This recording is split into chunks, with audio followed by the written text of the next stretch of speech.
কি এবার পাহাড়, সমুদ্র না জঙ্গল, ঘোরার মজা দ্বিগুণ হবে যদি থাকে মুখরোচক, আপনাদের সব সময় সফরসঙ্গী।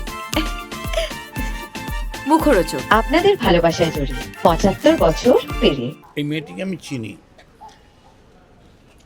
কদিন আগে ও বনগাঁয় গিয়েছিল প্রোগ্রাম করতে, সেখানে ওর একটা খুব সিরিয়াস প্রবলেম হয়েছিল।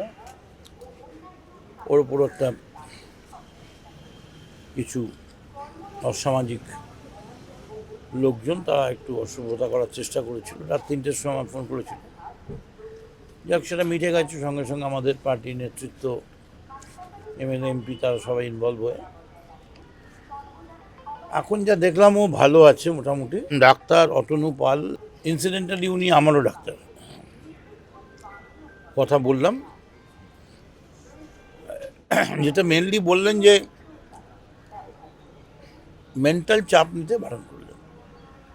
খুব বেশি ফটোশ্যুট বা এই মোবাইল, সব সারাক্ষণ মোবাইল ঘাঁটলে আরও বেশি ফিজিক্যাল ফিটনেসটা মানে এক্ষুনি নেবে, যে গান গাইবে সেটাও হয়তো মনের জোরে করে দিতে পারবে, কিন্তু মেন্টাল ডিপ্রেশন যেটা, সেটা কখনোই কমবে না যদি না মোবাইলটা থেকে একটু মোবাইলে চাপ আসছে।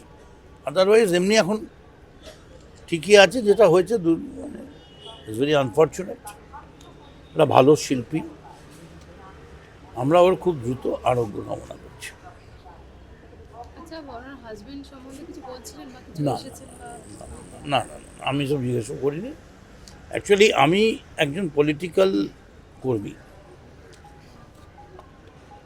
সামাজিক কর্মী।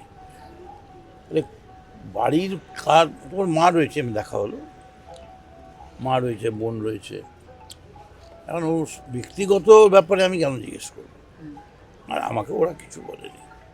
চিকিৎসার ব্যাপারেই কথা হয়েছে, আর বলেছি খুব তাড়াতাড়ি রেডি হয়ে আগে আমার কামারহাটিতে একটা ভালো প্রোগ্রাম করতে, প্রোগ্রামে নেমে যেতে।